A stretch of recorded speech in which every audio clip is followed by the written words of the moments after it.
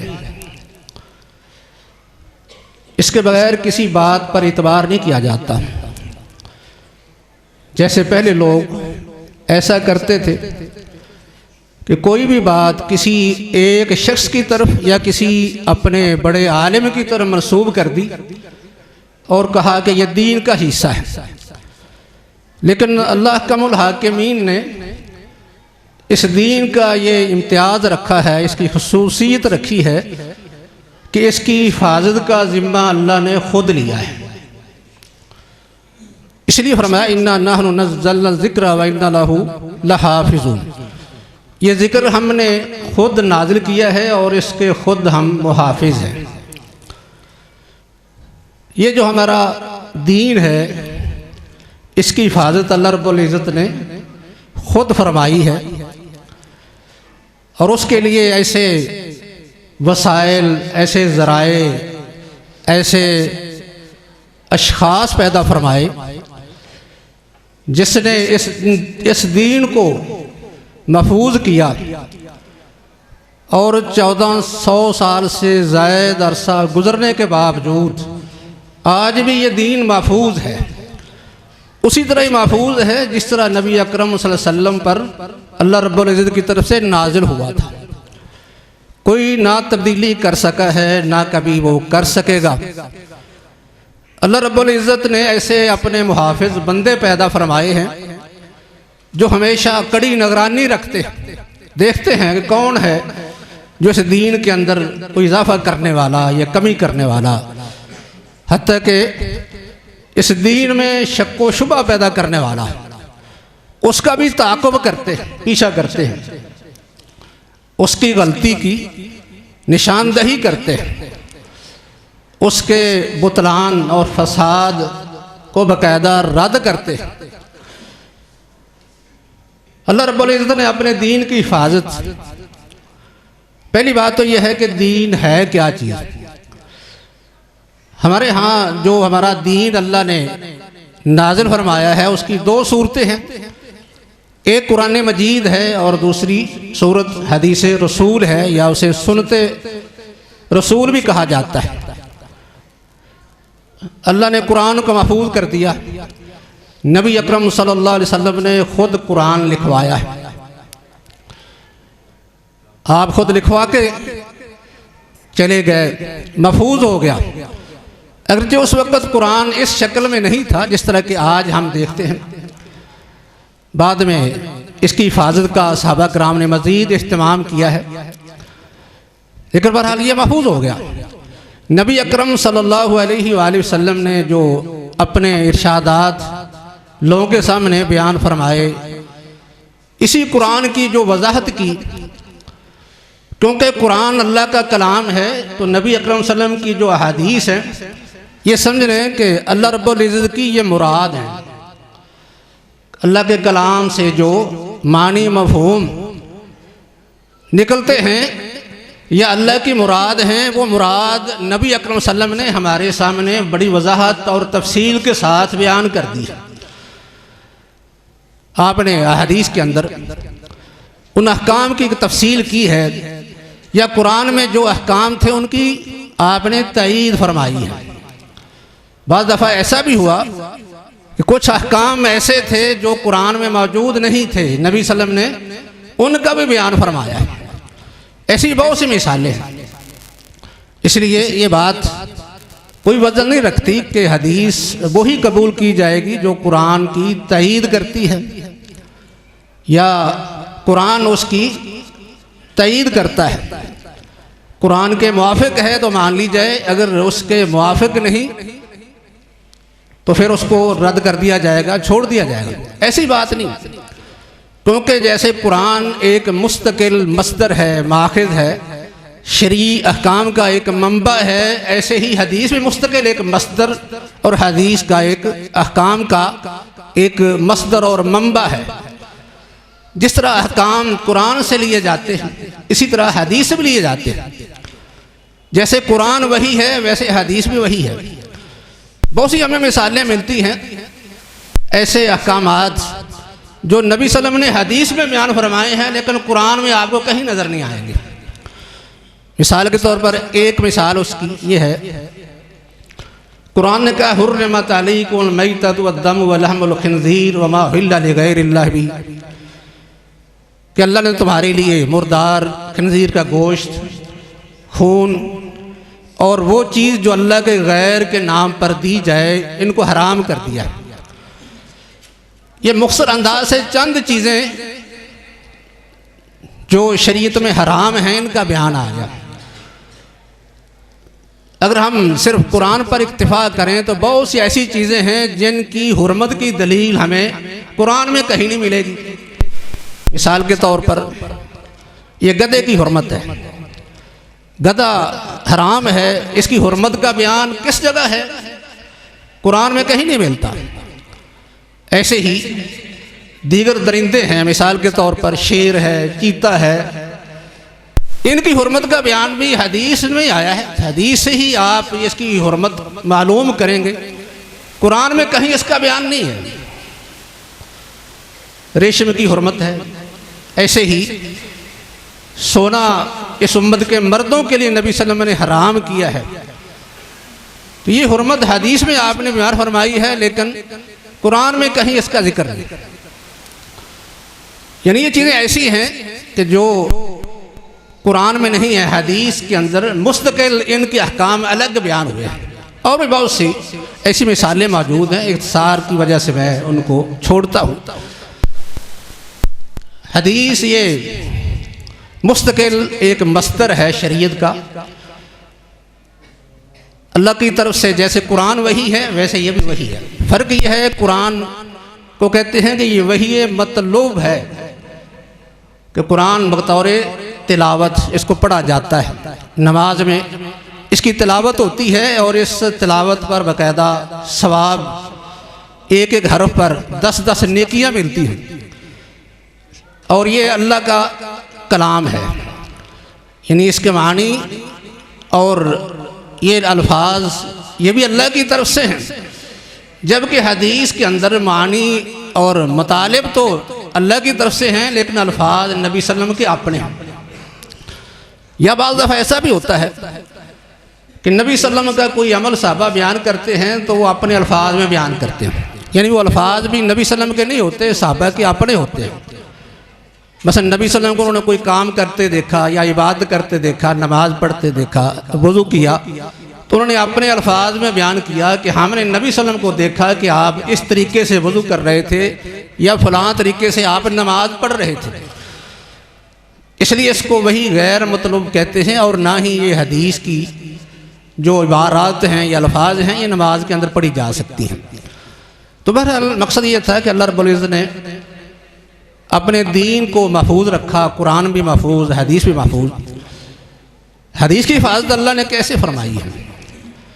नबी अकरम सल्लल्लाहु अलैहि वसल्लम हदीस बयान फरमाते थे, जैसे जैसे ज़रूरत बनती आप अहकाम बयान करते या कुरान की आप तफसीर करते चले जाते, सहाबा कराम उसको याद रखते।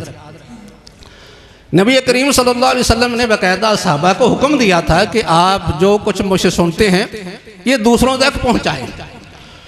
अगर हदीस की अहमियत ना होती, शरीयत के अंदर ये कोई मसदर ना होता, शरई अहकाम का ये मंबा ना होता, तो फिर नबी सल्लल्लाहु अलैहि वसल्लम बाकायदा सहाबा को हुक्म ना देते कि आप हदीस मुझसे बयान करें, दूसरों तक पहुँचाएँ। जैसा कि एक हदीस में आपने ये फरमाया कि हद्दिसू अन्नी, मुझसे हदीस बयान किया करो। और दूसरी हदीस में आपने ये भी फरमाया बल्लिगू अन्नी वलौ आया, कि मेरी तरफ से लोगों तक पहुंचा दो, खा कोई एक आयत भी आपके पास है वो भी दूसरों को सुना दो। और एक हदीस में आपने इस तरह भी फरमाया कि फलयुबल्लिगु शाहिदु अल-गाइबा फइन्न शाहिदा सा अन यकूना अन युबल्लिगहु मन हुवा औआ लहू मिन्हु। आपने फरमाया कि इस वक्त जो मेरे पास हैं इनको चाहिए कि उनको पहुंचा दें जो यहाँ मौजूद नहीं है, क्योंकि बसा औकात ये होता है कि जो हाजिर हदीस को सुन रहा होता है वो ऐसे शख्स तक पहुंचा देता है जो शख्स उस हदीस को उसकी निस्बत ज़्यादा याद रखने वाला होता है, वो ज़्यादा महफूज कर लेता है। मकसद ये था दूसरों तक पहुंचाओ। इसका फ़ायदा ये होगा कि अगर कोई बात तुम्हें भूल गई तो जिसको तुम सुनाओगे वो उसको याद रखेगा। इस तरह ये हदीस महफूज होती जाएगी। ऐसे नबी सल्लल्लाहु अलैहि वसल्लम ने सहाबा कराम को बाकायदा लिखने का भी कहा। आपने फरमाया क़य्यदुल इल्म, इल्म को कैद करो, महफूज करो। साहबा ने पूछा कि अल्लाह के रसूल कैसे करें? आपने फरमाया कि इसको क्या करो, लिखो, यानी किताबतुहु मा तक़यीदुहु, इसको कैद करना, महफूज करना कैसे होगा? आपने फरमाया कि इसको तुम लिख लिया करो। आपके वक़्त में सहाबा किराम बाकायदा लिखते भी थे, हदीसें ज़बानी भी याद करते थे। अरबों का हाफ़ज़ा मारूफ था क्योंकि ज़्यादा वो पढ़ना लिखना नहीं जानते थे, अपने हाफ़ज़े पर बड़ा इत्मीनान होता था, चीज़ों को याद रखते थे। अपने बड़े बड़े लंबे नस्ब नामे उनको याद होते थे, अरबी शेर कहते भी थे और याद भी रखते थे, तो अपने हाफ़ज़े पर बड़ा इत्मीनान था उनको। दूसरा यह है कि लिखने वाले भी थे। आपके वक़्त में सहाबा किराम ने हदीस लिखी भी है, इसकी कई मिसालें हैं। आपने सहाबा को लिखने की इजाज़त भी दी, हुक्म भी दिया है और ख़ुद बाज़ हदीसें लिखवाई भी हैं। जैसे किताब सदका है, सदक़े के अहकाम आपने लिखाए, सदका ज़कात उशर के अहकाम थे। हज़रत इब्न उमर रज़ी अल्लाह ताला अन्हु बयान करते हैं कि आपने बाकायदा ये एक मकतूब लिखवाया था जिसमें सदक़े के अहकाम थे, लेकिन आप अपने उम्माल को नहीं दे सके हत्ता कि आपकी वफ़ात का हादसा पेश आ गया। हत्ता के बाद में वो अबू बकर रज़ी अल्लाह ताला अन्हु ने वही जो किताब थी लिखी हुई, ये हज़रत अनस रज़ी अल्लाह ताला अन्हु को देकर बहरैन की तरफ भेजा था, जब उनको बहरैन का आमिल और गवर्नर बनाया था। बाद में हज़रत उमर रज़ी अल्लाह ताला अन्हु ने भी इस पर अमल किया है। इस तरह ये आपकी लिखी हुई चीज़ें महफूज थी।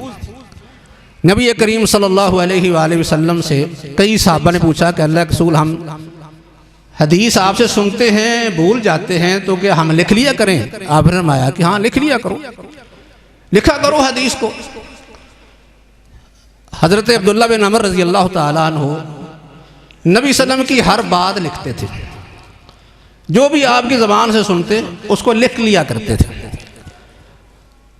लेकिन बाद लोगों ने कहा कि आप हर बात लिखते हैं, नबी सल्लम तो कभी खुशी में होते हैं, कभी गुस्से में होते हैं, तो हो सकता है किसी वक्त कोई ऐसी बात हो जो लिखने वाली ना हो, लिखने के काबिल ना हो। उन्होंने नबी अकरम सल्लल्लाहु अलैहि वसल्लम से आके ये बात बयान की, शिकवा किया कि अल्लाह के रसूल, आपकी हर बात मैं लिखता हूँ, लेकिन कुरैश के कुछ लोग मुझे रोकते हैं कि आप हर बात ना लिखा करें, क्योंकि नबी सल्लम कभी खुशी की हालत में होते हैं, कभी आप नाराज़गी की हालत में होते हैं, इसलिए हर बात लिखने वाली नहीं होती। नबी सल्लम ने उन्हें बताया, आपने फरमाया कि वल्लज़ी नफ्सी बियदिही मा यख़रुज मिन्हु इल्ला हक़्क़ुन। आपने अपने मुंह की तरफ इशारा करके फरमाया कि ए अब्दुल्ला, हर बात लिखा करो, क्योंकि इस मुंह से हक के अलावा कोई बात निकलती ही नहीं। इसलिए हज़रत अब्दुल्ला बिन अमर जो थे वो लिखते थे। अबू हुरैरा बयान करते हैं, बाकायदा इतराफ़ करते हैं, कहते हैं कि बाकी लोगों की निस्बत मुझे हदीसें बहुत याद थी, लेकिन अब्दुल्ला बिन अमर रज़ी अल्लाह ताला अन्हु को ज़्यादा याद थी, इसलिए क्योंकि वो लिखते थे, मैं लिखता नहीं था। ये बात उन्होंने की कि मैं लिखता नहीं था, वो लिख लेते थे। अगर हम देखें हदीसों को, वो जो हमारे सामने मौजूद हैं, यानी बयानशुदा हदीस, वो हज़रत अबू हुरैरा रज़ी अल्लाह ताला अन्हु से ज़्यादा है, और हज़रत अब्दुल्ला बिन अमर से कौद कम है। उसकी कई वजूहात हैं। हज़रत अबू हुरैरा रज़ी अल्लाह ताला अन्हु की हदीस जो है वो कोई 5000 से भी ज़ायद है, जो हदीस की कुतुब में मौजूद है। मकसद ये था कि अब्दुल्ला बिन अमर बाकायदा जो है वो लिखा करते थे। अगरचे अबू हुरैरा रज़ी अल्लाह ताला ने भी लिखी हैं, ज़बानी भी याद होती थी, लिखते भी थे।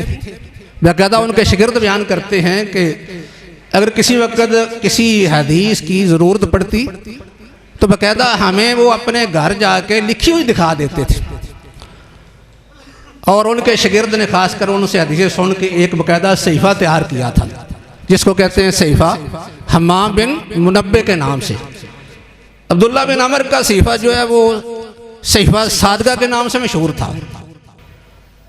ऐसे और भी सहाबा कराम लिखते थे। हज़रत अनस रज़ी अल्लाह तआला अन्हु कहते हैं कि हम याद भी करते थे, लिखते भी थे। नबी सल्लल्लाहु अलैहि वसल्लम के मजलिस में बैठे होते तो आप हदीस बयान करते, तो बाद में हम इकट्ठे होके उस हदीस को बाकायदा दोहराते थे, दौर करते थे, हत्ता कि हमें वो हदीसें याद हो जाती, अज़बर हो जाती। इस तरीके से हदीसें सहाबा कराम याद करते थे। और हज़रत अनस ने हदीसें लिखी भी हैं, ज़ुबानी भी याद करते थे, लिखी भी हैं। ऐसे और भी कई सहाबा ने नबी सल्लल्लाहु अलैहि वसल्लम से इजाज़त मांगी, आपने बाकायदा लिखने की इजाज़त दे दी कि आप लिख लिया करें अगर याद नहीं होती। हज़रत अबू हुरैरा रज़ी अल्लाह तआला अन्हु ये भी हदीसें नबी सल्लल्लाहु अलैहि वसल्लम सुनते थे, लेकिन भूल जाती थी। कहने लगे कि अल्लाह के रसूल, मैं हदीसें सुनता हूँ, भूल जाती हैं। आपने फरमाया, आप बात कर रहे थे, आपने फरमाया कि मेरी इस बात के मुकम्मल होने से पहले आपने फरमाया कि चादर बिछाओ नीचे। उन्होंने चादर बिछा दी। आपने बाकायदा जो है वो एक चुल्लू भर के उसमें डाला, और बाद में फरमाया कि मेरी बात मुकम्मल होने से पहले इसको अपने साथ लगा लो। वो कहते हैं कि मैं चादर उठाई और अपने जिस्म के साथ लगा ली। उसका नतीजा क्या हुआ कि उसके बाद मुझे कभी भी हदीस भूली नहीं है। ये अल्लाह रब्बुल इज़्ज़त का ये मौजज़ा है, सहाबा कराम की मेहनत है। इस मालूम होता है कि हदीसें मेहनत से भी याद होती हैं, वक़्त लगाने से, और साथ साथ दुआओं की ज़रूरत भी होती है। बल्कि एक बात जो है बड़ी और भी सुनने के काबिल है, हज़रत अबू हुरैरा रज़ी अल्लाह तआला अन्हु से, उनके हवाले से है। ये हदीस जो आपने सुनी है, इत्तेफाक ऐसा है कि ये हदीस अबू हुरैरा रज़ी अल्लाह तआला अन्हु बयान करने वाले हैं, ये रावी हैं। इमाम बुखारी ने सबसे पहली हदीस अपने उस्ताद मक्की बिन इब्राहीम से बयान की है, ताकि ये बताया जाए कि वही की इब्तिदा जो है वो मक्का से हुई थी। अबू हुरैरा रज़ी अल्लाह तआला अन्हु की हदीस आखिर में बयान की है, तो ये बहरहाल एक खुद एक ख्याल है कि मालूम होता है कि इमाम बुखारी रहमहुल्लाह ये भी बताना चाहते हैं कि हदीस का इल्म जो है इसके लिए बड़ी मेहनत की ज़रूरत होती है, वक़्त लगाना पड़ता है, बड़ी कुर्बानियाँ देनी पड़ती हैं, अपनी ख्वाहिशात को कुर्बान करना पड़ता है। इमाम बुखारी और अबू हुरैरा रज़ी अल्लाह अन्हु के दरमियान बड़ी मुनासिबतें मालूम होती हैं। इमाम बुखारी रहमहुल्लाह छोटी उम्र थी, 10 साल बल्कि इससे भी कम थी।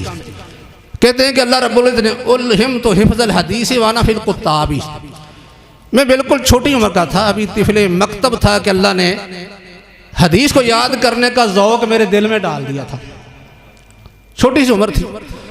उसके बाद फिर बाकायदा हदीस पढ़ने के लिए अपने इलाके के उलमा मुहद्दिसीन के पास गए, बाद में दूसरे शहरों में फिरते रहे, चक्कर लगाते रहे, शहर शहर की जो है वो खाक छानते रहे, बड़ी मेहनत की है।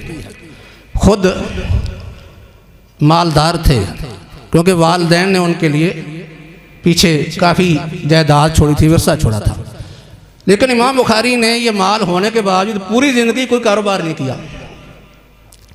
जैसे इमाम बुखारी ने कोई काम नहीं किया, कारोबार नहीं किया, बल्कि पूरी ज़िंदगी इल्म को हासिल करने के लिए, हदीस को लेने के लिए, महफूज करने के लिए, लोगों तक पहुँचाने के लिए सर्फ कर दी, सारी ज़िंदगी लगा दी।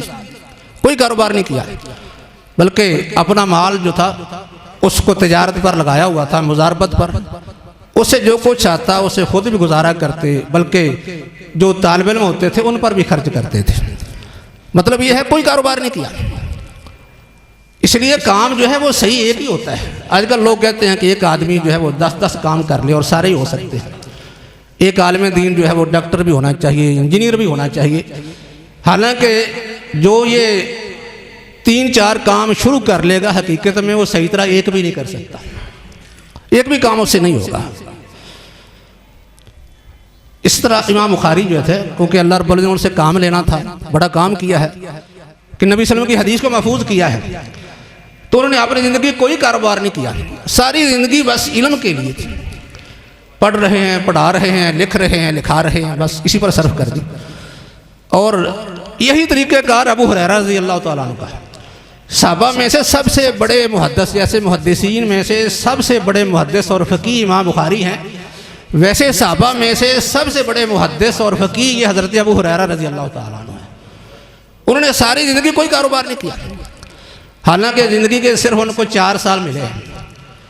खैबर की जब जंग हुई है उस वक्त ये नबी सल्लल्लाहु अलैहि वसल्लम के पास आए हैं, 4 साल इनको मिले हैं इस्लाम के अंदर नबी सल्लल्लाहु अलैहि वसल्लम की ज़िंदगी में, लेकिन आपकी सोबत में सिर्फ 3 साल गुजारने का मौका मिला है।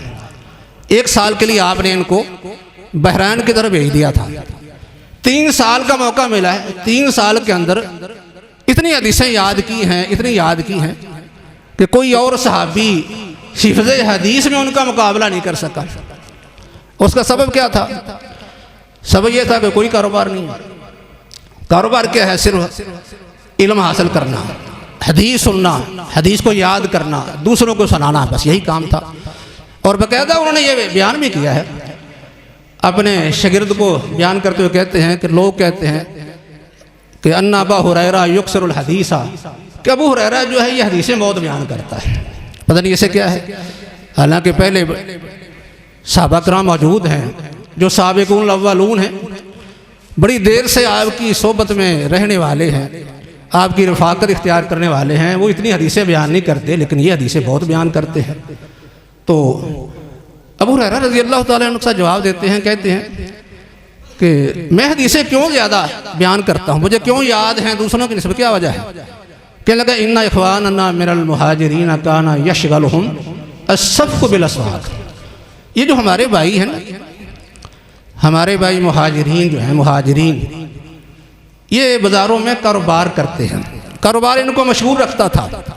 व इन्ना इख़वानना मिनल मुहाजिरीन मिनल अंसारी, और हमारे जो अंसारी भाई हैं काना यशगलहुम अल-अमलु फ़ी अमवालिहिम, अंसार अपने खेतों के अंदर काम करते थे, इसलिए इनको भी हदीसें कम सुनने का मौका मिला है, ज़्यादा नहीं सुन सके, ज़्यादा इन्हें याद नहीं है। मतलब यह है कि अपने काम करते थे, आपके पास आते, किसी वक्त आते, नमाज के लिए आते, कोई बात सुन लेते, लेकिन मेरा तो काम यही था। कहने लगे आना अल्ज़म रसूलुल्लाह बिशब बत्निही, मैं तो नबी सल्लल्लाहु अलैहि वसल्लम के साथ बस चिमटा ही रहता था, बस ज़्यादा ज़्यादा ये होता था कि पेट भर लूँ, और उसके बाद इल्म पढ़ना पढ़ाना आपके साथ, आपकी रफ़ाकत, तो ज़्यादा वक़्त दिया है।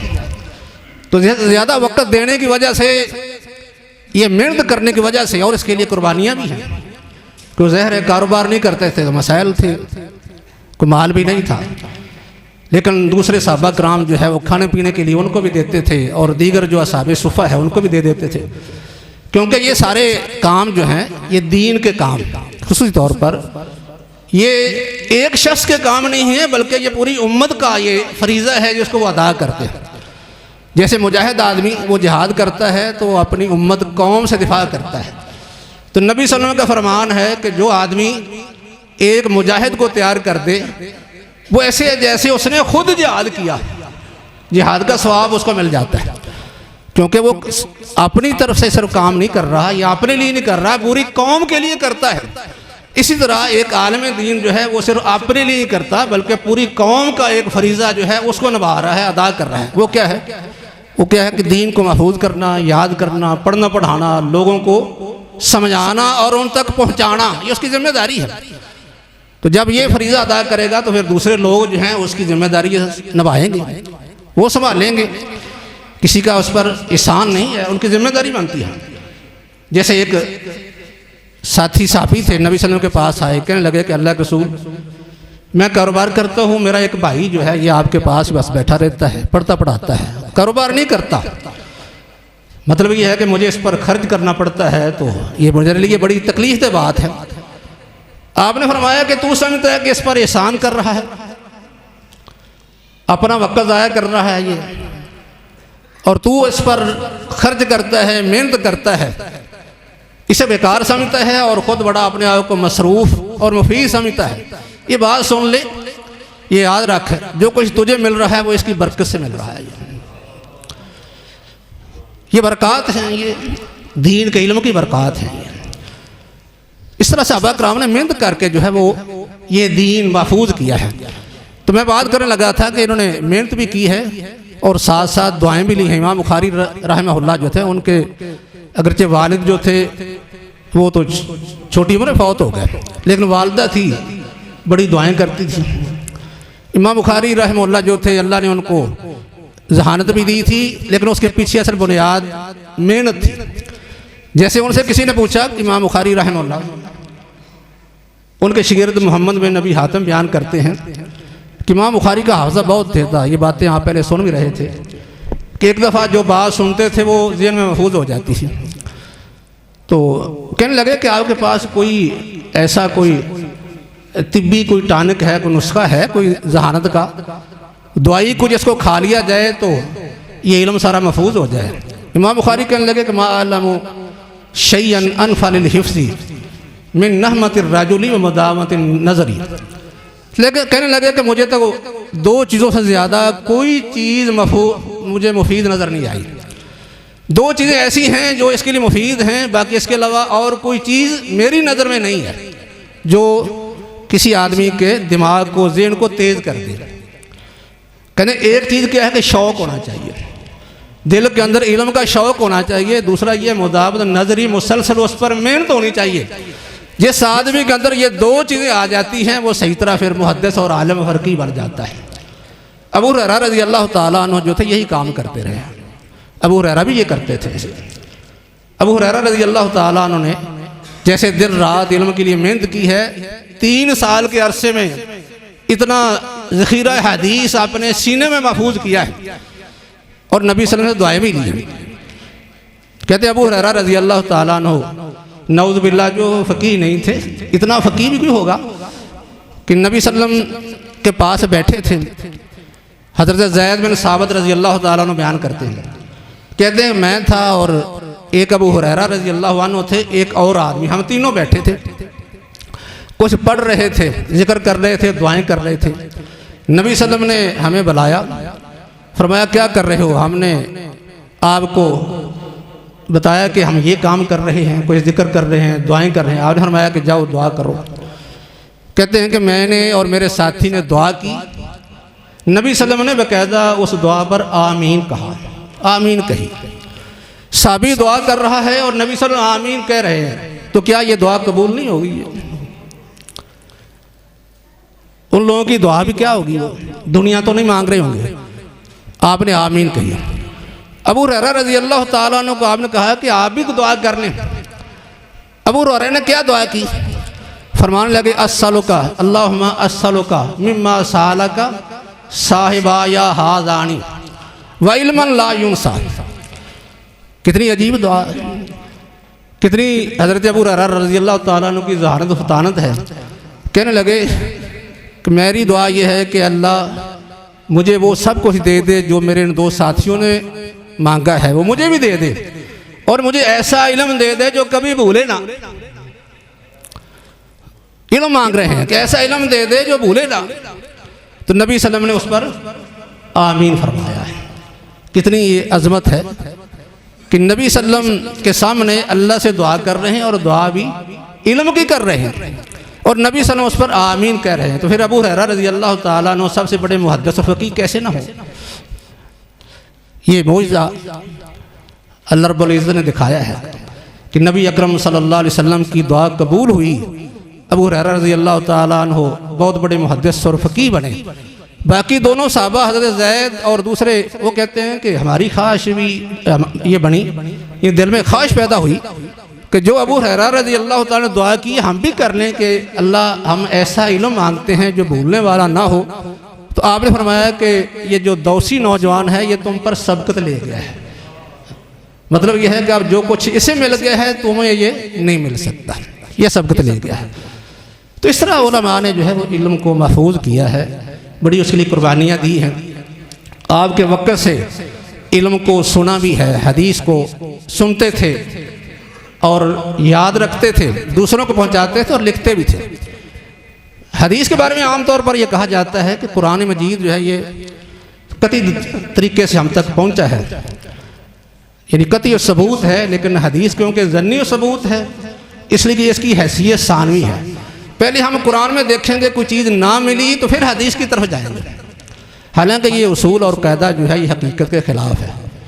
इसलिए कुरान जो है अगरचे सबूत के लिहाज से तो मुकम्मल ये वाकई कतई है, सबूत में कोई किसी किस्म का शुबा जन ये मुमकिन ही नहीं। हदीस के अंदर हदीस का बहुत सा ज़ख़ीरा ऐसा है जो वो भी कतई है, यानी तवातुर से हम तक पहुंचा है। लेकिन बाज़ ऐसी हदीस भी हैं, ख़ुसूसी तौर पर ऐसी हदीस जिनका ताल्लुक़ हमारे मामलात से है, लेन देन से है, मुआशरत से है, मैशियत से है, इनमें कुछ हदीस ऐसी हैं जिनका तरीक़ेकार जो है वो अखबार अहाद से है, यानी वो तवातुर से नहीं है। लेकिन अखबार अहाद से मुराद ये नहीं कि उस पर इतमाद नहीं है, उस पर भी इतमाद है।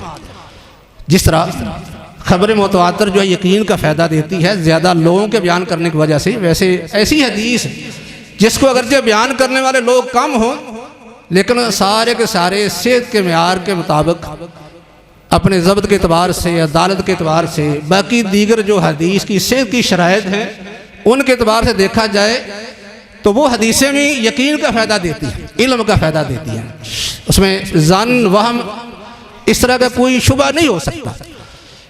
तो नबी अकरम सल्लल्लाहु अलैहि वसल्लम ने जो हदीस बयान फरमाई हैं अगरचे उनमें से कुछ ऐसी हैं जो अहले इल्म की इस्तिलाहात के मुताबिक वो अखबार अहाद में आती है, लेकिन जब वो अपनी सेहत की शराइत के मुताबिक साबित हो जाएं तो फिर उससे भी इल्म ही हासिल होता है, यकीन हासिल हो जाता है, या उसको ज़्यादा उलमा ज़न्ने गालिब कहते हैं, जो शक वहम के माना में नहीं होता बल्कि समझ ले यकीन ही होता है, यकीन के करीब होता है। तो हदीस पाक इसकी हैसियत जो है वो सानवी नहीं है, बल्कि बसा औक़ात हम ऐसी मिसालें देखते हैं कि हदीस का हुक्म जो है वो कुरान पर मुकद्दम है। ये नहीं कि हम देखें कुरान में अगर है तो ठीक है फिर हदीस की तरफ जाएंगे, बल्कि अक्सर ये होता है कि कुरान में जो भी हम हुक्म देखते हैं उसकी तफसील हदीस से मालूम करनी पड़ती है, यानी कुरान के साथ सारी हदीस चलती रहती है। ये नहीं कि हदीस कुरान में अगर ना मिले तो फिर हदीस की तरफ रुजू करें, ऐसा नहीं, बल्कि ये होता है कि कुरान की तफसील यानी कुरान के मानी मतलब अल्लाह की जो मुराद है नबी सल्लल्लाहु अलैहि वसल्लम साथ साथ ही बयान करते रहते हैं। बाज़ दफ़ा ऐसा होता है कि हदीस पहले है कुरान बाद में हुक्म देता है। अगर हदीस जो है इसकी हैसियत सानवी हो या हुज्जत दलील ना हो तो फिर इस पर अमल कैसे हो सकता है, जबकि नबी सल्लल्लाहु अलैहि वसल्लम के वक़्त में बाकायदा इस पर अमल हुआ है। वो इसकी कई जो है मिसालें मौजूद हैं। अब नमाज जो है एक इस्लाम का बड़ा अहम रुकन है। नमाज कब वाजिब हुई है ये मारूफ है, हर मुसलमान जानता है कि मेराज की रात नमाजें फ़र्ज हुई, नमाजें मेराज की रात फ़र्ज होगी। मेराज आपको मक्का में हुआ था, ये 12 यानी नबवी की बात है, मक्का में आपका मेराज हुआ है, नमाजें फ़र्ज होगी। और नमाजें जब फ़र्ज हुई हैं तो उसी वक्त ही तहारत भी साथ फ़र्ज होगी, वज़ू करने का हुक्म आ गया। जिब्रील अलैहिस्सलाम अगले दिन आए, नबी सल्लल्लाहु अलैहि वसल्लम को बाकायदा नमाजें पढ़ा के तरीका बता दिया, औकात भी बताए, तरीका बताया और साथ वज़ू भी बताया। ये सब कुछ आपने सीख लिया। इसका तरीक़ेकार क्या है? ये हदीस है। जबकि कुरान में जो नमाज के बारे में हुक्म है वो बाद में तईद में आता है। और ख़ुसूसी तौर पर आप देखें कि वज़ू का हुक्म जो है वो 6 हिजरी में नाज़िल होता है। सूरह माइदा की आयत है जिसमें वज़ू का हुक्म है कि वइज़ा कुंतुम इलस्सलाति फग़सिलू वुजूहकुम वअयदियकुम इलल मराफ़िक़, वज़ू करने की आयत है। ये 6 हिजरी में नाज़िल होती है। कुरान वज़ू के बारे में बाद में नाज़िल हो रहा है और हदीस में वज़ू का हुक्म पहले बयान हो रहा है। तकरीबन 7-8 साल का फ़र्क है। तो यहाँ जो हदीस मुकद्दम है कुरान बाद में तईद कर रहा है। इसलिए ये जो हम हदीस पढ़ते हैं इस पर उलमा ने अपनी ज़िंदगियाँ वैसे लिखवा दी। इसकी अहमियत है, ये हमारे दीन का एक मुस्तकिल हिस्सा है। इस हिस्से को अलग कर देंगे तो आपका दीन जो है वो तो आधा भी नहीं रहेगा। इसलिए क्योंकि जब हदीस से आप फ़ायदा नहीं उठाएंगे, हदीस से कुरान का माना मतलब नहीं समझेंगे, तो कुरान पर भी अमल नहीं हो सकेगा। कुरान पर अमल करने के लिए हदीस पढ़ना पढ़ाना ये ज़रूरी है, वरना तो फिर आप कुरान पर भी अमल नहीं करेंगे। और वो लोग जो हदीस पर बात करते हैं उनका मकसद भी यही है कि हम जो है वो शरई अहकाम से जान छुड़ा लें। कहते हैं कि उन्हें जो है वो आसान आसान दीन चाहिए, मीठा मीठा दीन चाहिए, बस कि हम अपने आप को मुसलमान भी कहते रहें और कुछ करना भी ना पड़े। ना नमाज़ पढ़ने की ज़रूरत है, ना रोज़ा रखने की, ना कोई ज़कात देने की, ना हज करने की, बस कुरान का अपने पास कोई मतलब निकालो और उस पर अमल करते रहो, इस तरह जान छुड़ा लो। जबकि हदीस जो है वो तो इंसानों को पाबंद करती है कि अगर आप अपने आप को मुसलमान कहते हैं तो इस्लाम के अहकाम की पाबंदी भी करना पड़ेगी। और कुरान ने जो कुछ बयान किया है उसकी तफसीर फिर हदीस बयान करती है। तो बहरहाल अल्लाह ने कुरान में इसी वजह से फरमाया है। इमाम बुखारी रहमहुल्लाह ने सबसे पहले जो बाब कायम किया है वो वही का किया है, उसके बाद आगे किताबुल ईमान है, फिर इल्म है, फिर बाकी अबवाब हैं, और आखिर में जाके किताबुत तौहीद कायम किया है। उसका मकसद यही था कि हमारे दीन की बुनियाद असल वही है। जो चीज़ वही से साबित नहीं वो दीन नहीं बन सकता, ना हम उसको शरीयत कह सकते। और इसमें इमाम बुखारी ने जो आयत पेश की है बड़ी जामे आयत है, उसमें हदीस का जिक्र भी है। अल्लाह ताला फरमाते हैं वलक़द औहयना इलैका कमा औहयना इला नूह वन नबिय्यिन मिन बादी। इमाम बुखारी ने यह जिक्र की है कि उनका तरीक़ाकार है कि जब अहकाम बयान करते हैं तो आमतौर पर ऐसा होता है कि उससे पहले कुरान की आयत भी बयान कर देते हैं, ताकि ये बताया जाए कि हदीस में जो हुक्म है कुरान में भी है। हदीस कुरान से अलग या कुरान की मुखालिफ नहीं है, उसकी तईद करेगी या उसकी तफसील करेगी, या फिर अलग भी अगर हुक्म कोई हदीस से मिल जाता है तो वो भी हमारे लिए हुज्जत है, दलील है। अमल करना हमारे लिए उसी तरह ज़रूरी है जिस तरह के कुरान के हुक्म पर अमल करना ज़रूरी है। अल्लाह रब्बुल इज़्ज़त ने यहाँ फरमाया कि हमने आपकी तरफ उसी कैफियत से वही की है जो कैफियत हज़रत नूह अलैहिस्सलाम और दीगर अम्बिया अलैहिस्सलाम की थी। पहले अम्बिया की तरफ जो वही आई उसकी क्या कैफियत थी? उनमें कुछ किताबें हैं, किताबें जो हैं बहुत कम हैं, कम अम्बिया की तरफ किताबें नाज़िल हुई हैं। जैसे आप कुरान में पढ़ते हैं हज़रत इब्राहीम अलैहिस्सलाम, हज़रत मूसा, हज़रत ईसा अलैहिस्सलाम और हज़रत दाऊद अलैहिस्सलाम की तरफ ज़बूर नाज़िल हुई। ये किताबें थोड़ी हैं। बाकी अम्बिया की तरफ जो अल्लाह ने वही की है उसकी सूरत क्या थी, कौन सी शक्ल में वही आई? यानी लाखों की तादाद में अम्बिया आए तो उनकी तरफ जो वही है उनमें किताबी सूरत में जो वही थी बहुत कम थी। ज़्यादा अम्बिया की तरफ जो वही आई उसकी सूरत हदीस की है, हदीस की शक्ल में है। और खुशी तौर पर इसकी एक मिसाल जो है वो और बहुत वाज़ेह है कि हज़रत मूसा अलैहिस्सलाम के बारे में अल्लाह ने कुरान में जिक्र किया, वलक़द आतैना मूसल किताबा मिन बादि मा अख़लक़नल क़ुरूनल ऊला, कि मूसा अलैहिस्सलाम को हमने किताब पहले लोगों को हिलाक करके दी है। इससे मालूम होता है कि मूसा अलैहिस्सलाम को अल्लाह ताला ने जब नबूवत दी है उस वक्त तो किताब नहीं थी। मदयन से वापस आए हैं तो अल्लाह ने उनको नबूवत से सरफराज फरमाया, नबूवत मिल गई। उसके बाद वो फ़िरौन को, हामान को, बाकी जो किब्ती बड़े सरदार थे उनको तबलीग करते रहे, वाज करते रहे, हत्ता कि उनके साथ पूरा मुकाबला, पूरी जो ये तगो दो जंग जो है वो जारी रही। वो किस बुनियाद पर रही? हदीस की बुनियाद पर रही। अल्लाह की तरफ से किताब नहीं आई थी। हत्ता कि नतीजा ये निकला कि फ़िरौन जो है वो हज़रत मूसा अलैहिस्सलाम का मुकाबला करता करता वो क्या पानी में गर्क हो गए, पानी में गर्क हो गए। अभी तक अल्लाह ने तौरात नाज़िल नहीं की थी। तो जब फ़िरौन और उसके जो हवारी साथी थे ये सब के सब हिलाक हो गए, उसके बाद अल्लाह ने किताब नाज़िल की। और किस वक्त? जब मूसा अलैहिस्सलाम बाकायदा जंगल तीह के अंदर मौजूद थे, उस दौरान अल्लाह ने किताब नाज़िल फरमाई। इससे मालूम होता है कि ये फ़िरौन से साथ जो ये मामला चलता रहा, उस हज़रत मूसा अलैहिस्सलाम उसको तबलीग करते रहे, ये सारा सिलसिला हदीस की बुनियाद पर था। इसलिए अल्लाह रब्बुल ने कुरान में फरमाया कि ए नबी सल्लल्लाहु अलैहि वसल्लम हमने आपकी तरफ वही उसी तरह की है, उसी सूरत और कैफियत में की है जिस तरह के पहले अम्बिया की तरफ होती रही। तो पहले अम्बिया की तरफ वही का ज़्यादा जो तरीक़ेकार है वो किताबी शक्ल के अलावा है, यानी हदीस और सुन्नत की सूरत में है। तो पर इसकी मिसालें और भी कई हो सकती हैं, लेकिन इख्तिसार करते हुए वक्त की किल्लत की वजह से मैं बाकी चीज़ें जो हैं वो हज़फ करता हूँ। तो मकसद ये था कि हदीस का इल्म जो है बड़ा अहम है, ये हमारे दीन का ऐसा बुनियादी हिस्सा है कि हम इसके बगैर अपने दीन पर अमल नहीं कर सकते। इसलिए उलमा ने इतना इस्तेमाल किया है। इमाम बुखारी जैसे मुहद्दिसीन ने हदीस को महफूज किया, और इस तरह दीगर भी बेशुमार मुहद्दिसीन हैं जिन्होंने सारी ज़िंदगी हदीस की हिफाजत पर खपा दी है, सुनने सुनाने पर, महफूज करने पर। ये उनका उम्मत पर जो है बड़ा एहसान है कि उन्होंने ये काम सर अंजाम दिया है। तो इमाम बुखारी रहमहुल्लाह ने, जैसा कि मैंने जिक्र किया कि सबसे पहले वही का पाबंदा है, इसलिए ताकि बताया जाए कि हमारा दीन जो है उसका दारोमदार वही पर है। बाद में जो कुछ बयान होगा आखिर तक उस सब की बुनियाद क्या है, वही। यानी इमाम बुखारी बताना चाहते हैं कि मैंने अपनी किताब के अंदर बाबुल वदी से लेकर आखिर तक जो कुछ बयान किया है वो अल्लाह की तरफ से मेरे ऊपर वही नाज़िल हुई है, अपने पास से मैंने कुछ नहीं बयान किया।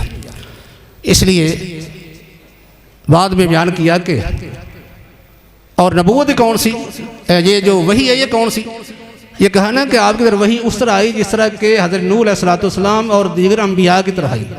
वही वो जो अम्बिया वाली वही है, क्योंकि वही और भी होती है। किसी को इल्हाम हो गया, किसी शख्स को इल्हाम हो जाए या किसी पर कोई शैतान वही कर दे, वो इससे वही मुराद नहीं है। शैतानी वही भी होती है, बहुत से लोगों को शैतानी वही होती है, वो भी अपने आप को नबी कहना शुरू कर देते हैं। इसलिए यहाँ बताया है कि वही से मुराद वो वही है जो नबियों वाली वही है। तो जब नबियों वाली वही नबी सल्लल्लाहु अलैहि वसल्लम के लिए साबित है तो फिर इस वही पर ईमान लाना भी ज़रूरी है। और उसके बाद ये इल्म का पाबंद है कि ईमान लाना अकेला काफ़ी नहीं है, बल्कि आप वही के ज़रिए से जो कुछ हमारी तरफ नाज़िल हुआ है उसका इल्म ही हासिल करना चाहिए। इसलिए कि अगर आप इल्म हासिल नहीं करेंगे तो फिर बाद में इस पर अमल कैसे करेंगे। बाद में मसलन इमाम बुखारी रहमहुल्लाह ने जितने भी अबवाब बांधे हैं, किताबुल वज़ू से तहारत से लेकर आखिर तक, इन पर अमल तब होगा जब हम इसका इल्म हासिल करेंगे। और आखिर में ख़ासकर किताबुत तौहीद जिक्र किया है, इसलिए क्योंकि ये सारे काम एक आदमी जो है वो वही कोई मानता है, ईमान रखता है, इल्म भी हासिल कर लेता है, अमल भी कर रहा है, लेकिन उसके दिल में अगर तौहीद नहीं है तो फिर ये सब कुछ बेफ़ायदा और बेकार है। ये सब कुछ उसे ना अल्लाह से अज़ाब से बचा सकता है, ना अल्लाह की पकड़ और गज़ब से बचा सकता है। ये आखिर में बात बांध के इमाम बुखारी ने ये बात बयान की है कि एक आदमी सब कुछ कर ले, लेकिन अगर उसके दिल में तौहीद नहीं है, शिर्क पाया जाता है, तो फिर अपने आप को अल्लाह के अज़ाब से बचा नहीं सकता। और उसके जितने भी अमाल उसने किए ज़िंदगी में सब के सब बेकार हैं, ज़ाय हो जाएंगे। क़यामत वाले उसे अल्लाह के अज़ाब और पकड़ से बचा नहीं सकते। कुरान ने यह कहा भी है, लाइन अशरकता ला यहबतन्ना अमलों का, अगर आप शिर्क करेंगे तो फिर आपके अमाल ज़ाय होंगे। इस मालूम होता है कि एक आदमी पूरी बुखारी पढ़ जाए, याद कर ले और उस पर अमल भी करता रहे, लेकिन साथ साथ शिर्क भी करता रहे, तो फिर उसका कोई फ़ायदा नहीं।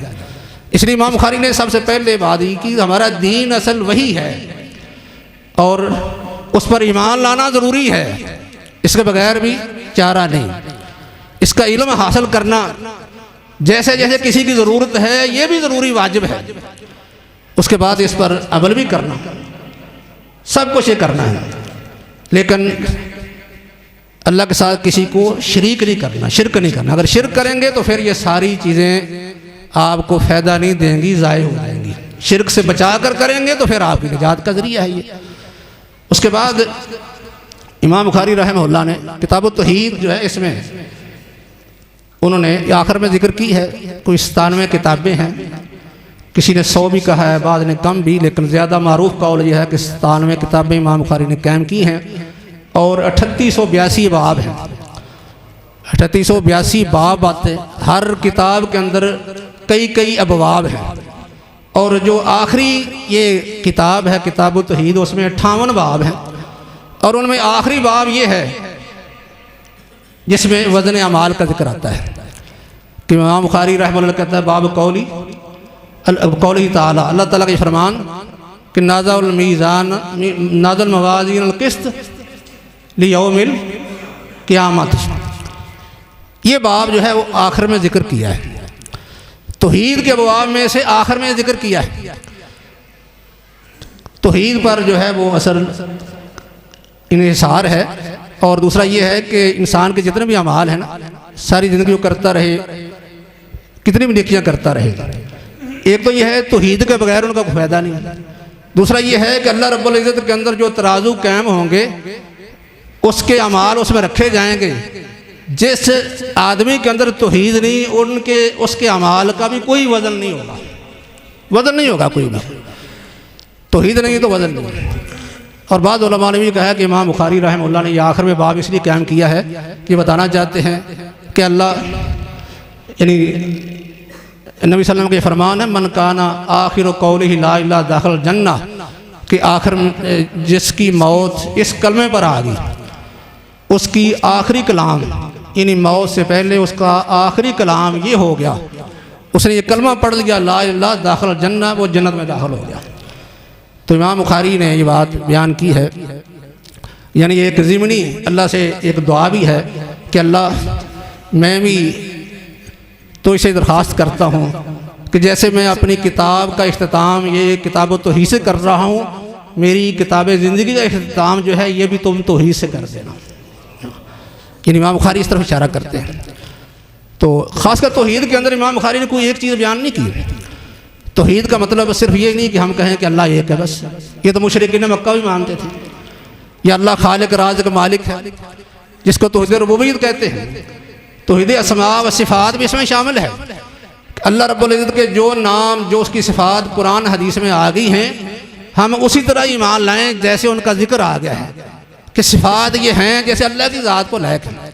हमें उसमें उलझने की ज़रूरत नहीं है कि अल्लाह रब्बुल इज़्ज़त के बारे में हम कहें कि नहीं ये सिफत नहीं हो सकती क्योंकि ये मुमकिन नहीं है। अल्लाह ताला नाज़िल नहीं होता क्योंकि अगर नाज़िल होगा तो फिर अर्श पर कौन होगा। इस तरह की बातें हमें करने की क्या ज़रूरत है। अल्लाह ने हमें मुकल्लफ बनाया ही नहीं। जिस काम का जिस अमल का अल्लाह ने हमें मुकल्लफ बनाया हम वो करें, ये तो हमारे मुतल्लिक़ है ही नहीं। अल्लाह जो है वो कैसे सुनता है, कैसे देखता है, कैसे उतरता है, कैसे अर्श पर मुस्तवी है, इसका ताल्लुक़ हमारे साथ नहीं। ना अल्लाह ने हमें मुकल्लफ बनाया है, ना पाबंद बनाया है। इसलिए हमें इसमें कोई मुशक्क़त करने की, मेहनत करने की ज़रूरत ही नहीं है। इसी अल्लाह की सिफ़ात को जैसे कुरान हदीस में आई हैं वैसे उनको मान लो।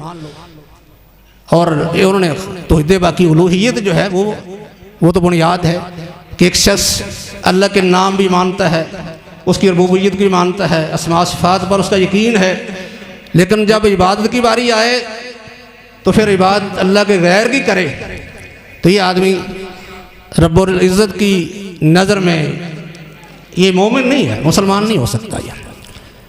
क्योंकि जिसकी ये सिफ़ात आप बयान कर रहे हैं तो फिर इन सिफ़ात के साथ पुकारना भी उसी को है ना।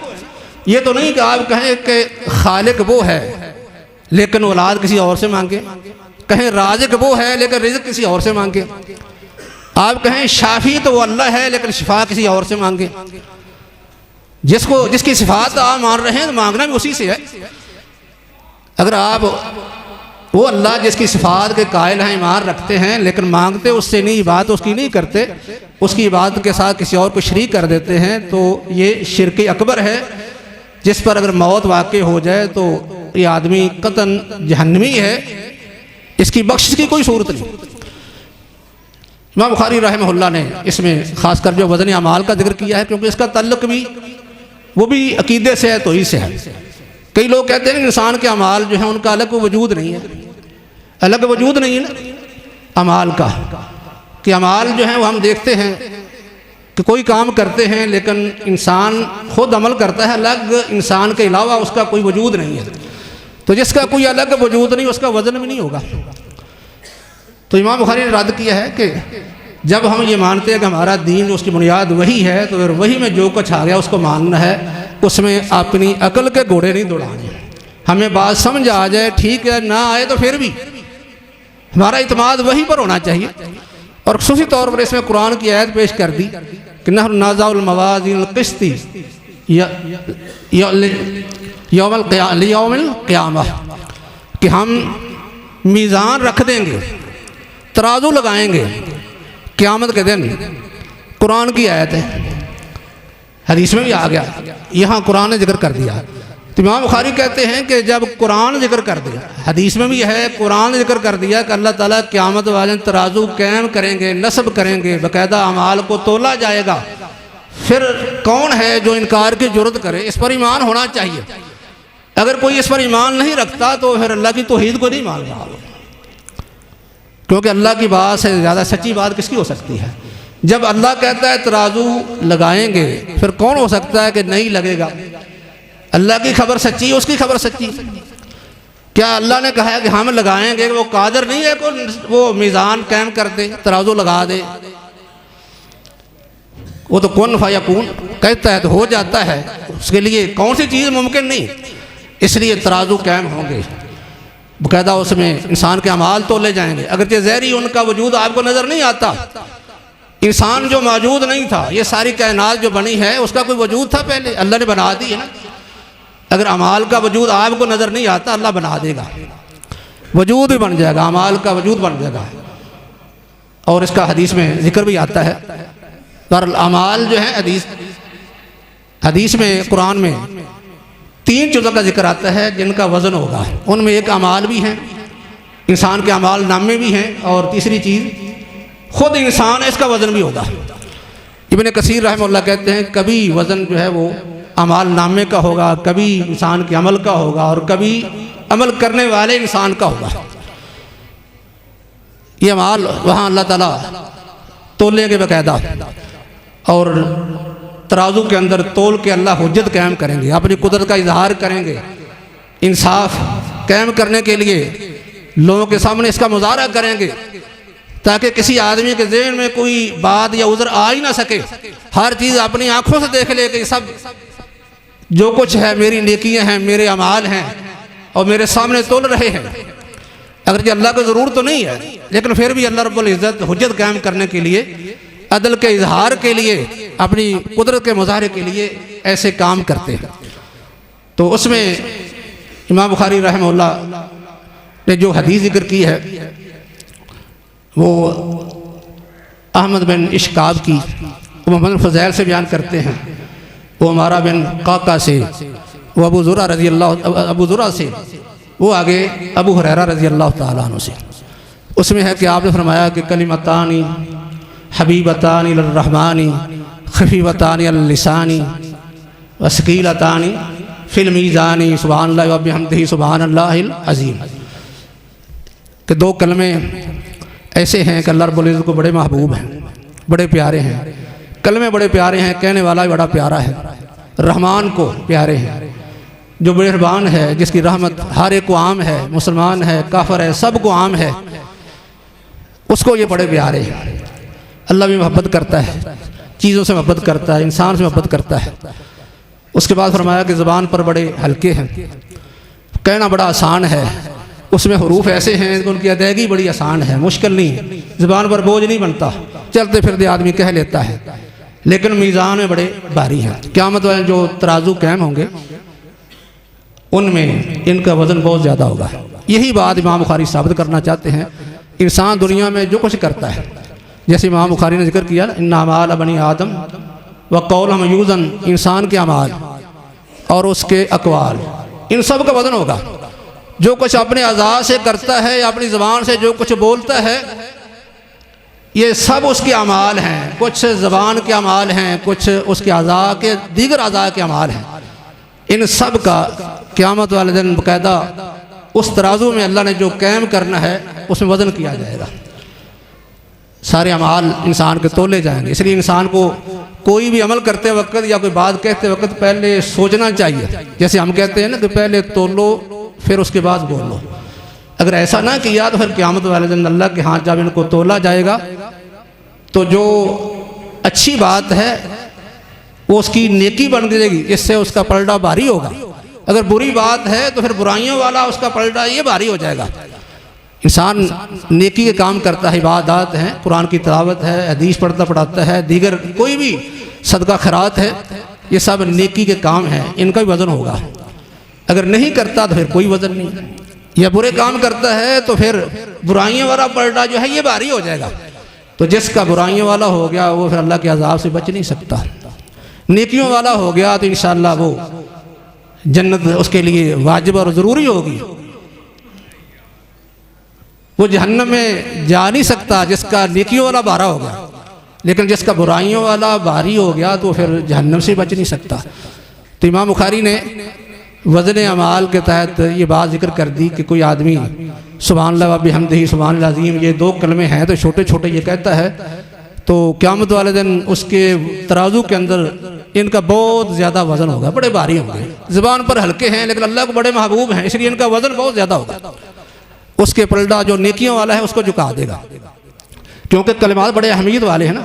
सुभान अल्लाह कि मैं अल्लाह को अल्लाह की तस्बीह बयान करता हूँ। तस्बीह से मुराद ये है अल्लाह रब्बुल इज़्ज़त हर किस्म की कमज़ोरी से, ऐब से, हर किस्म के शिरक से, शरीक से, बीवी से, बच्चों से, जो भी किसी की कमज़ोरी हो सकती है, सारी कमज़ोरियों से अल्लाह पाक है, उसकी पाकी बयान करता हूँ। और उसके साथ साथ मैं उसकी शामत भी करता हूँ कि अल्लाह की जिस तरह मैं तौहीद बयान करता हूँ इस अंदाज से कि कोई कमज़ोरी उसमें नहीं है, इसी तरह मैं उसकी खूबियों में बयान करता हूँ। दोनों चीज़ों को इकट्ठा सुभान अल्लाह व बिहम्दिही, उसको मुनज़्ज़ह करार देने का मतलब ये नहीं खूबियाँ नहीं हैं। किसी को कह दिया जाए कि फ़लाँ आदमी जो है वो शराबी नहीं है, लेकिन साथ ये भी कहा जाए कि वो आदमी सौम सलात का पाबंद है, खूबियाँ बयान की जाए। असल उसकी अज़मत का बयान इस तरीके से होता है। सिर्फ ये कहना कि वो शराबी नहीं है, चोर नहीं है, इससे सही तरह किसी की अज़मत और उसकी तारीफ़ का हक अदा नहीं होता। इसलिए दोनों चीज़ें इकट्ठी इसमें बयान हुई हैं कि अल्लाह हर किस्म की कमज़ोरी से, ऐब से पाक है और हर किस्म की खूबी के साथ वो आरास्ता पैरास्ता है। इसलिए दोनों चीज़ें इकट्ठी, और ख़ासकर जो है वो सुभान का लफ्ज़ पहले इसलिए आ गया कि अक्सर लोग ऐसे हैं अल्लाह की खूबियाँ बयान करते हैं लेकिन अल्लाह की तस्बीह बयान नहीं करते या अल्लाह को मुनज़्ज़ह करार नहीं देते। तस्बीह बयान करने का मकसद ये नहीं कि सिर्फ ये कहे सुभान अल्लाह सुभान अल्लाह सुभान अल्लाह ज़बान से कहे, बल्कि हकीकत में अल्लाह को मुनज़्ज़ह करार दे कि अल्लाह हर किस्म की कमज़ोरी से, ऐब से वो पाक है, हत्ता कि हर किस्म के शिरक से और शरीक से मुनज़्ज़ह है, कोई उसमें कमज़ोरी नहीं है। दूसरों से मांगने का मकसद तो ये होता है ना कि अल्लाह के अंदर कमज़ोरी वो दे नहीं सकता, इसलिए हम औरों से मांगे, जबकि अल्लाह को हमने मुनज़्ज़ह करार दिया कि कोई कमज़ोरी नहीं, साथ खूबियाँ भी हैं।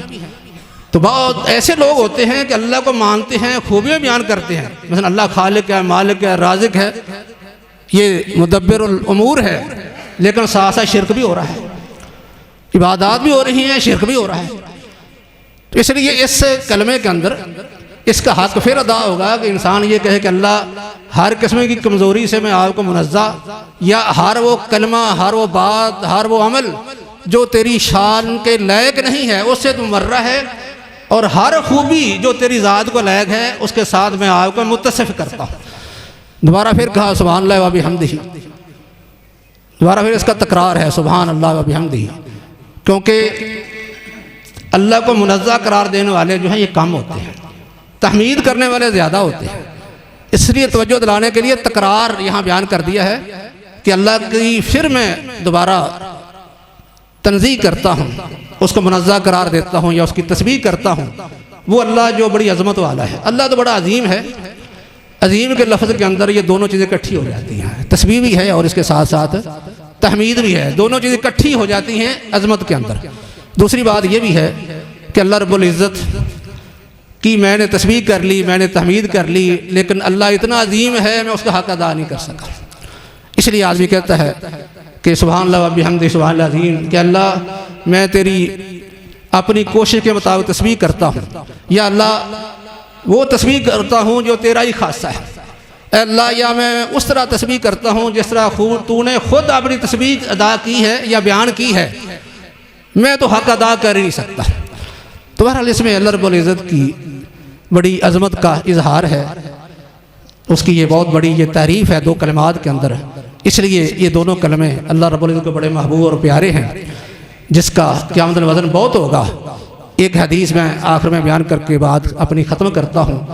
नबी सल्लल्लाहु अलैहि वसल्लम का इरशाद है कि ऐसे आदमी जो रात को क़याम नहीं कर सकते, हम में से अक्सर ऐसे ही हैं जो ये काम नहीं कर सकते, और आपने फरमाया कि ऐसे लोग जिनकी तबीयत के अंदर बुखल कंजूसी पाई जाती है, ज़्यादा खर्च नहीं कर सकते, और कुछ लोग ऐसे भी हैं कि जो बुज़दिल हैं जिहाद भी नहीं कर सकते, कोई काम नहीं कर सकते। ये कमज़ोरियाँ उनके अंदर है, लेकिन अल्लाह के अंदर तो कोई कमज़ोरी नहीं है। फरमाया कि जो आदमी अल्लाह रब्बुल इज़्ज़त की तस्बीह तहमीद करता है, अल्लाह रब्बुल इज़्ज़त उसको इतना सवाब देते हैं जितना कि उसने पहाड़ के बराबर सोना खर्च कर दिया।